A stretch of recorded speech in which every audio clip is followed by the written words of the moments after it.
21 জুলাই সোমবার। দিনটি ছিল লেফটেন্যান্ট তৌকিরের solo flight training. Solo flight training হলো একজন পাইলটের ট্রেনিংয়ের সর্বশেষ ধাপ। ফাইটার জেট অপারেট করার জন্য একজন পাইলট যে হাই স্কিল্ড সেটিই প্রমাণ হয় সলো ফ্লাইটের মাধ্যমে। ট্রেনিংয়ের এ পর্যায়ে পাইলটকে নেভিগেটর বা কো পাইলট বা কোনো প্রকার ইনস্ট্রাক্টর ব্যতীত একাই ফ্লাইট অপারেট করতে হয়। ফ্লাইট লেফটেন্যান্ট তৌকির আজ সেরকমই একটি ট্রেনিং ফ্লাইট অপারেট করছিল।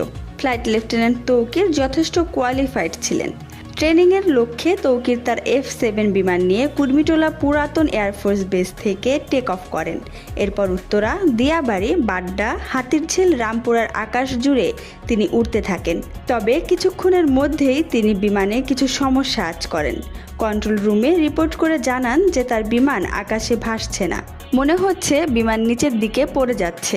কন্ট্রোল রুম থেকে ইনস্ট্যান্ট রেসপন্স করে ইজেক্ট করার জন্য জানানো হয়, কিন্তু সংশ্লিষ্ট কর্তৃপক্ষের সাথে কথা বলে যতটুকু জানা সম্ভব হয়েছে, ফ্লাইট লেফটেন্যান্ট তৌকির শেষ মুহূর্ত পর্যন্ত চেষ্টা করেছেন বিমান বাঁচানোর জন্য, কিন্তু বিমানটির সর্বোচ্চ ম্যাক্স স্পিড তুলে বেসের দিকে ছুটতে থাকেন তিনি।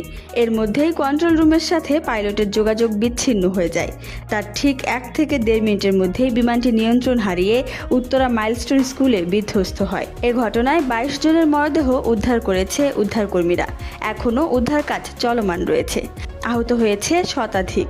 নিহতদের বেশিরভাগই শিশু শিক্ষার্থী, যারা কিনা 3য় থেকে 5ম শ্রেণীর শিক্ষার্থী ছিলেন।